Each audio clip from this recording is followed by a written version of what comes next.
Matthieu, chapitre 21.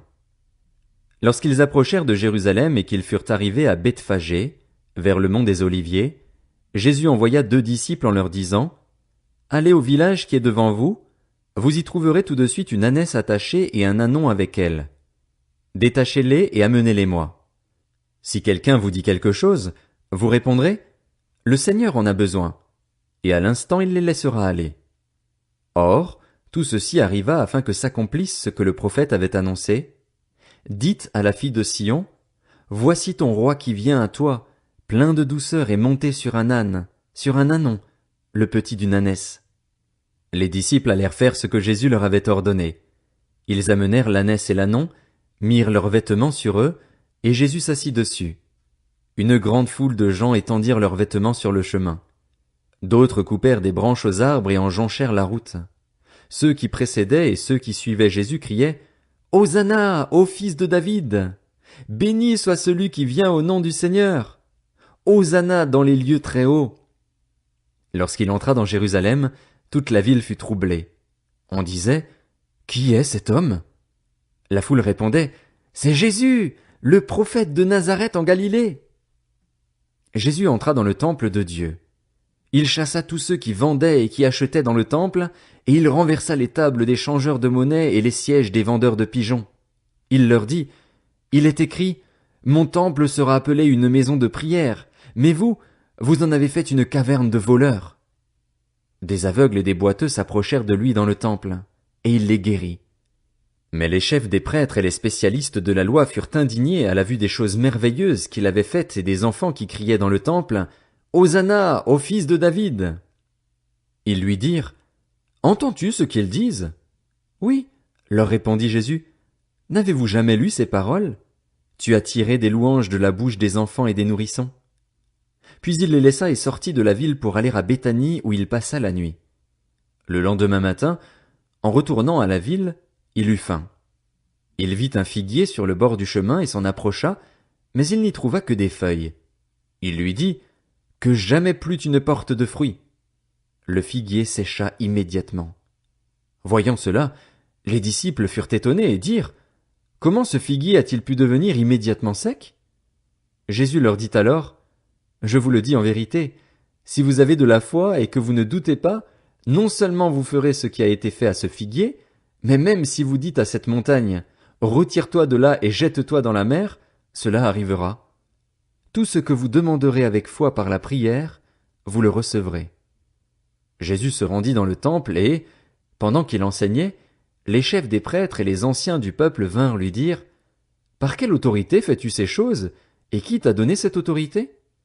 Jésus leur répondit, « Je vous poserai moi aussi une question et, si vous m'y répondez, je vous dirai par quelle autorité je fais ces choses. Le baptême de Jean, d'où venait-il? Du ciel ou des hommes? » Mais ils raisonnèrent ainsi entre eux. Si nous répondons, « Du ciel », il nous dira, « Pourquoi donc n'avez-vous pas cru en lui ?» Et si nous répondons, « Des hommes », nous avons à redouter les réactions de la foule, car tous considèrent Jean comme un prophète. Alors ils répondirent à Jésus, « Nous ne savons pas. » Il leur dit à son tour, « Moi non plus, je ne vous dirai pas par quelle autorité je fais ces choses. » Qu'en pensez-vous? Un homme avait 2 fils.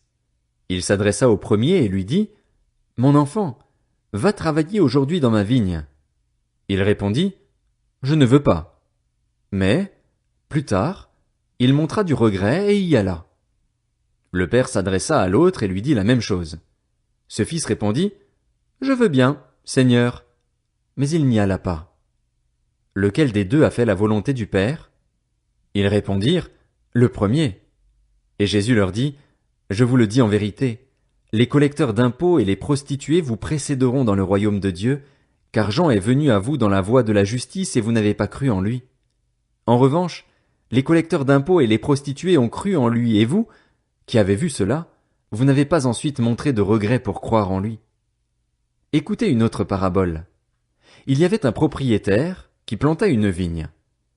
Il l'entoura d'une haie, y creusa un pressoir et construisit une tour. Puis il la loua à des vignerons et partit en voyage.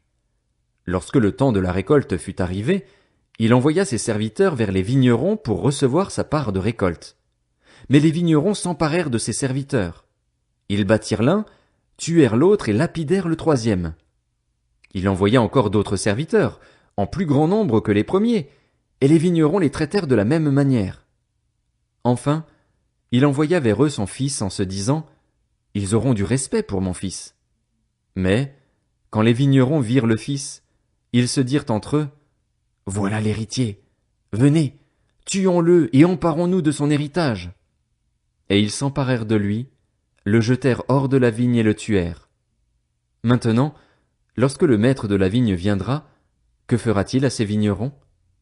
Ils lui répondirent, il fera mourir misérablement ces misérables, et il louera la vigne à d'autres vignerons qui lui donneront sa part de récolte au moment voulu.